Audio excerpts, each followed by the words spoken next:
I get the subtle sense that everything's falling apart. I'm falling apart, the world's falling apart. Even that poster of Paris was falling apart behind me right before I started this video. Anyhow, welcome back to our chaotic edition of Coffee Wednesday. And no, I do not have a coffee right here right now because it is currently 11 p.m. over here.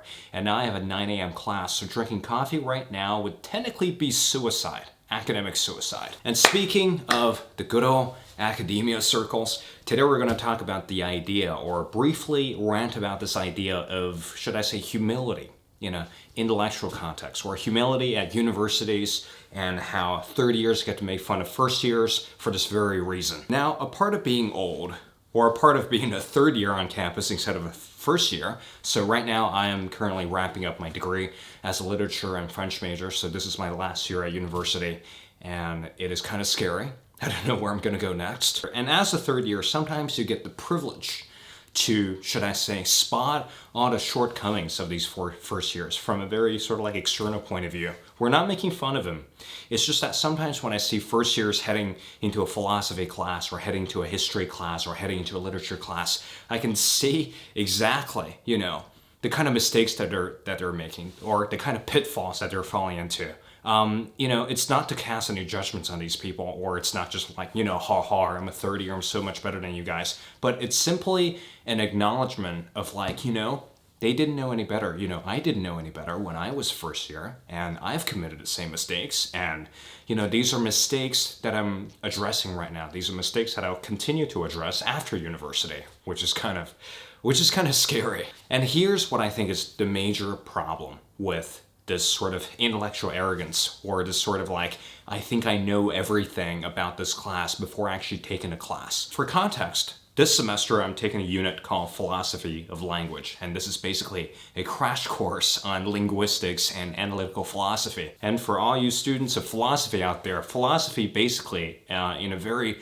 broad sense, could be summarized into two different schools and two different parties. Continental philosophy, which is the philosophy of, how to act in a world, or philosophy that doesn't necessarily have anything to do with analytical logic or the very technical parts of philosophy. And of course, analytical philosophy, which is all about logical analyses in which helps the philosopher to reach some essential truth about the universe. And because my major was in literature, or is still in literature, so my interest tended to gravitate towards continental philosophy a lot more than analytical philosophy. But this class right here, in analytical philosophy of language, so we had to spend 3 weeks looking into the logic of language, or the logic of propositions. And this week we're tackling Bertrand Russell's denotations, which is kind of driving me insane because I have not done anything related to mathematics or logic since the 11th grade. And that was quite a traumatic experience. But on the other hand, when I entered the class, I was literally the dumbest person in the entire class.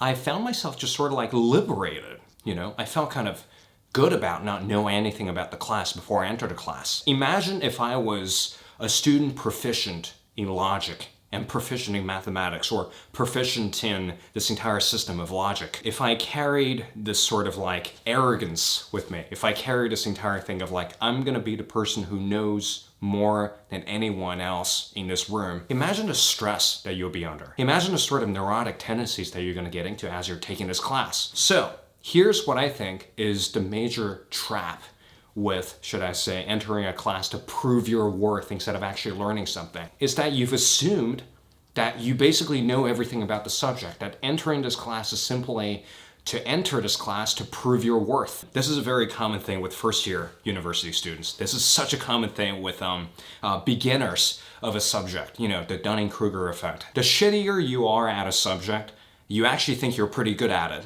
but then as you advance up the ladder, the better you get at the subject, actually you feel worse about yourself. That basically explains why a lot of, should I say, younger scholars or younger intellectuals or younger academics, they think they know everything. But then 5 years down the track, they'll basically realize they know exactly, they know absolutely nothing. This is exactly how I feel right now at the tail end of my degree, which is that, my God, I've only scratched the surface of knowledge. I've only scratched the surface of literature and philosophy. And this is basically like a lifelong pursuit if I really want to keep this up. Maybe I'll do a master's, maybe I'll end up doing a PhD, but there is essentially no end to this path of knowledge. And the worst thing that you can do for yourself and for your pursuit of knowledge and for your pursuit of understanding of the world is to basically submit to this idea of like you want to use your intellect or your knowledge to prove your worth and to somehow, pretend that you're like an expert of the subject, whilst realizing that, like, hey, you're not an expert. You've been studying philosophy for a year. Calm down. You don't know anything about the field, really. And even now when I'm sitting in that philosophy of language class, even though I've read Wittgenstein before, way before the start of this class, even though